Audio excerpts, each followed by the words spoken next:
नमस्कार छात्राओं, आज हम पढ़ेंगे विराम चिन्ह।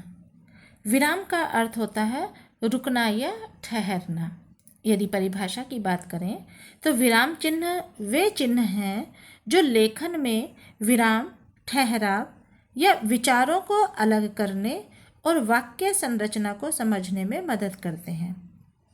जैसे उदाहरण के माध्यम से मैं बताऊं आपको, जैसे एक सेंटेंस दिया है, रोको मत जाने दो। दूसरा है, रोको मत जाने दो। अगर हम शब्दों की बात करें तो दोनों वाक्यों में, चाहे ये फर्स्ट वाक्य है और चाहे ये दूसरा है, तो पहले वाक्य में रोको मत, कोमा है, जाने दो अर्थात यहाँ जाने की स्वीकृति है, अर्थात वो कहा जा रहा है कि वह जा सकता है। ये कहते हैं रोको मत जाने दो, अर्थात जाने के लिए रोकना है, अर्थात जाने की अस्वीकृति है। कहा जा रहा है कि तुम मत जाओ या उसको मत जाने दो। सिर्फ इस कोमे से, जिसे अल्प विराम कहा जाता है, इस विराम चिन्ह से दोनों वाक्यों का अर्थ चेंज हो गया। एक कहता है रोको मत जाने दो, अर्थात जाने की स्वीकृति है। रोको मत जाने दो अर्थात जाने की अस्वीकृति है। तो इसलिए हिंदी में अगर हम बात करें कि विराम चिन्ह क्या है, तो विराम चिन्ह है वाक्य के अर्थ को प्रकट करने के लिए या बीच में ठहराव देने के लिए जिन चिन्हों का प्रयोग किया जाता है वह विराम चिन्ह कहलाते हैं। यदि हम संख्या की बात करें तो हिंदी में विराम चिन्हों की यूँ तो पूरी संख्या नहीं है, काफ़ी मात्रा में विराम चिन्ह है, लेकिन मुख्यतः विराम चिन्ह 16 माने गए हैं। एक साइड में मैंने विराम चिन्हों के नाम लिखे हैं और दूसरी तरफ उनके चिन्ह बताने का प्रयास किया है। जैसे मैंने पहले लिखा है पूर्ण विराम। पूर्ण विराम का चिन्ह होता है 1 पाई, अर्थात हम जब वाक्य पूरा हो जाता है तो वहाँ पर इस प्रकार का 1 पाई करके निशान लगा देते हैं। जैसे कहा राम विद्यालय जाता है, मोहन विद्यालय जाता है, वहाँ पर पूर्ण विराम हो गया। कहीं कहीं पर आपने देखा होगा कि जब छंद पढ़ रहे होते हैं या कोई कविता पढ़ रहे होते हैं तो कविता या छंद की समाप्ति पर 2 पाई लगा करके डबल पूर्ण विराम लगा होता है। एक बार तो 1 पूर्ण विराम लगेगा वाक्य समाप्त होने पर और 2 विराम चिन्ह लगेंगे, पूरी तरह से विराम चिन्ह लगेंगे जब कोई छंद खत्म हो रहा हो। छंद के अंत में पूर्ण विराम का प्रयोग के साथ डबल चिन्ह लगाते हैं। अर्धविराम, जहाँ हमारी बात अधूरी होगी वहाँ पर अर्धविराम इस आधा पूर्ण विराम की तरह ये चिन्ह है और नीचे क्या है, कोमे के साइड का चिन्ह है, यहाँ अर्धविराम का निशान है। फिर होता है अल्प विराम। अल्प माने थोड़ा थोड़ा रुकना, जहाँ पर हम गिनती कर रहे होते हैं, एक जैसे शब्दों का प्रयोग कर रखे होते हैं, जैसे राम, श्याम, गीता, सीता दिल्ली जाएंगे, या दिल्ली, बरेली, मुंबई और मसूरी में गर्मी बहुत पड़ती है। इस तरह के शब्दों का जब हम प्रयोग कर रहे होते हैं, एक से अधिक उसी तरह की शब्द प्रयोग करते हैं तो वहाँ पर अल्प विराम लगता है। फिर आ जाता है प्रश्नवाचक चिन्ह, जिसका चिन्ह ये है, तो जहाँ पर हम प्रश्न पूछने वाले शब्द जैसे कब, क्यों, कहाँ, कैसे, किसने, किसको, किस रंग में रंगा, तो रंगने से पहले जो हमने शब्द प्रयोग किए, कब, क्यों, कहाँ, कैसे, तो ये सब क्या है, क्वेश्चन वर्ड्स हैं, प्रश्नवाचक शब्द हैं। तो इनका प्रयोग होने पर हम वाक्य के अंत में इस प्रश्नवाचक चिन्ह का प्रयोग करते हैं। फिर आता है संबोधन या विस्मयादि बोधक चिन्ह। जब हम किसी को संबोधित कर रखे होते हैं, ओ राम, तो वहाँ पर हम 1 पाई और पाई के नीचे यह बिंदु लगाते हैं। जहाँ हम शोक व्यक्त कर रहे होते हैं, ओह बड़ा बुरा हुआ, या छी छी कितना गंदा है, तब भी हम इस प्रकार के चिन्ह का प्रयोग कर रहे होते हैं। जब हम विस्मित हो रहे होते हैं, हर्ष, शोक, विषाद जैसे शब्दों का प्रयोग होने के बाद में हम इस चिन्ह का प्रयोग करते हैं। उद्धरण चिन्ह, जिनका साइन ये होता है, एक उद्धरण चिन्ह जिसे एकल उद्धरण चिन्ह कहा जाता है जब हम किसी की पदवी होती है। जैसे कहा सूर्यकांत त्रिपाठी निराला बहुत ही महान अच्छे साहित्यकार थे, निबंधकार थे, एक कवि थे। तो निराला जो शब्द है उनकी पदवी है, तो निराला को हम इन्वर्टेड कोमास जिसे हम एकल उद्धरण चिन्ह कहते हैं उसके अंदर रख देंगे। डबल जहाँ ये दो, इसे दोहरा उद्धरण चिन्ह बोला जाता है। दोहरे उद्धरण चिन्ह का प्रयोग हम कथन के लिए करते हैं जब कोई कथन ज्यों का त्यों बोला जाता है, जैसे तुम मुझे खून दो मैं तुम्हें आज़ादी दूंगा।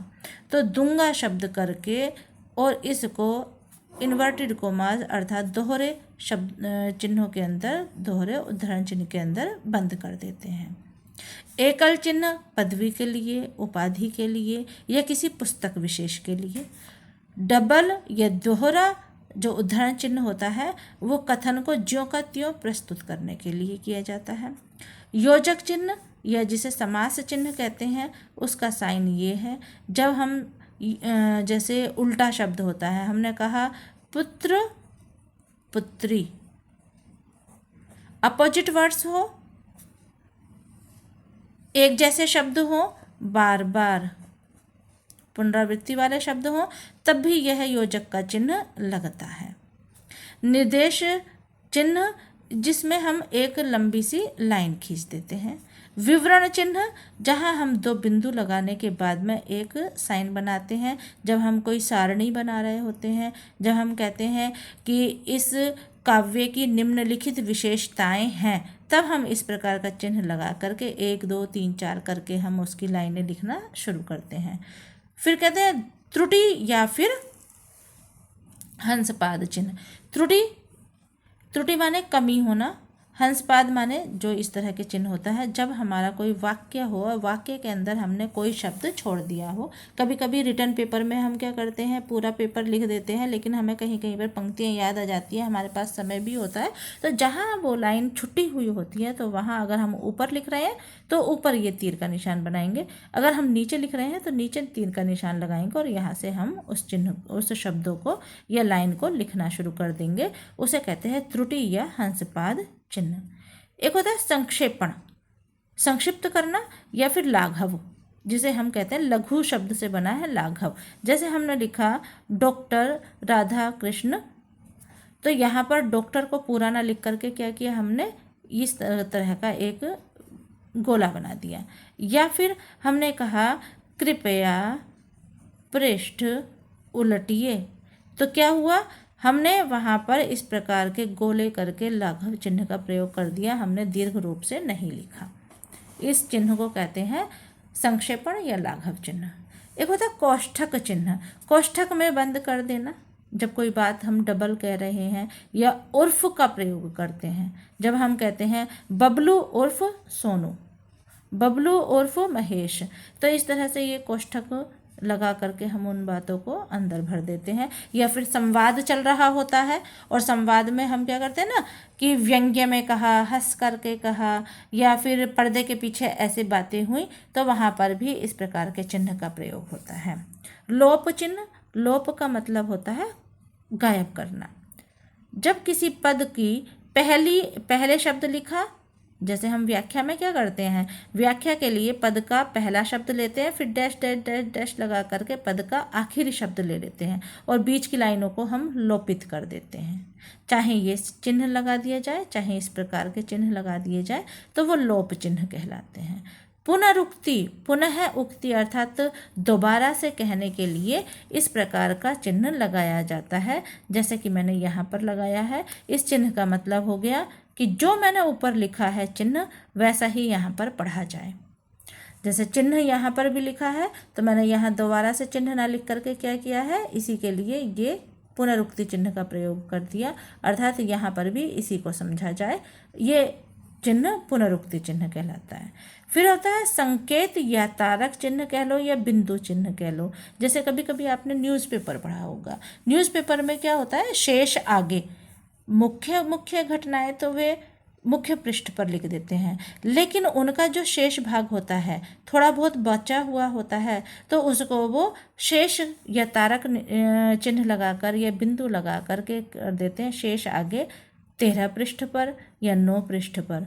तो संकेत बनाने के लिए कि हमारा जो छूटा हुआ काम है वो अगली जगह पर भी यही चिन्ह लगा करके हम प्रस्तुत करते हैं। कभी कभी पेपर में होता है कि हमने छोटा सा क्वेश्चन का आंसर दिया, लेकिन हमें बाद में याद आ जाता है, समय भी होता है, तो हम क्या करते हैं, एक चिन्ह बना देते हैं या तारक चिन्ह बना देते हैं या बिंदु बना देते हैं, और उसके बाद में हम उस कार्य को करते हैं। तो फिर दोबारा से इस चिन्ह का प्रयोग वहाँ कर देते हैं, ताकि एग्जामिनर या हम लोग समझ लेते हैं कि ये चिन्ह बनाया है तो बच्चे ने जो छूट गया था वो बनाया। या फिर कभी कभी आपने देखा हुआ पॉइंट्स डालने के लिए, नंबरिंग करने के लिए हम तारक चिन्हों का प्रयोग कर लेते हैं, बिंदुओं का चिन्ह कर लेते हैं, या फिर इस तरह के चिन्हों का प्रयोग कर लेते हैं। फिर आता है समानता का चिन्ह। जब कोई बात हम समान रूप से कह रहे होते हैं, वहाँ पर समानता का चिन्ह आता है। जैसे हमने कहा क प्लस शा बराबरक्षा, तो बराबर मतलब इन दोनों को मिला करके क्या बन गया,क्षा बन गया। तो ये बराबर का निशान हो गया, जिसे हम कहते हैं समानता का चिन्ह। आशा है मुझे कि आपको यह सारे चिन्ह समझ में आ गए होंगे। विवरण के अनुसार आपको समझा दिया गया है। यदि लिखना है तो आप इसको देख करके लिख सकते हैं और अपने साथ के बच्चों को भी बता सकते हैं। धन्यवाद।